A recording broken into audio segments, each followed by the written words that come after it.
When we are solving and x is the base, we get examples like this, where we end up having x to the second power equals 8. Now, whenever we have a situation where all we have is x and the exponent equaling an answer, what we want to do is we want to get rid of this exponent. Now, because this exponent is a whole number, what we're actually going to do is we are going to get rid of it by doing its reciprocal. And the main reason why we're doing that is because sometimes this is not a whole number. Sometimes it's a fraction, sometimes it's a little bit more difficult to identify with than just being a whole number like this.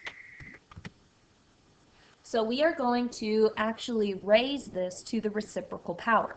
And what I mean by that is the reciprocal power to 2 is a 1/2. I'm basically turning it into the flip-flop. What I do to one side, I have to do to the other. So right here, if I do the reciprocal of 2, I get 1/2. Those exponents will cancel over here. So we're just left with x. But on this side, I'm going to have 8 to the 1/2. Using our exponent properties, we are going to have to simplify this down. Anytime we have this fraction exponent, that means that it turns it into that radical. So I'm going to go ahead and I'm going to take that square root of 8. Because the denominator is a 2, that's telling me it groups of 2. Because the numerator is 1, it's telling me that it's to the first power. So what we have to do is we have to break down 8 to see if anything can be pulled out as a group of 2. So if we break down 8 into our factor tree, we would get 4 and 2. Well, 4 breaks down again into 2 and 2. So there actually is a group of 2 right here that can come outside of this radical. So since that 2 is a pair, it's going to go in front of that square root symbol.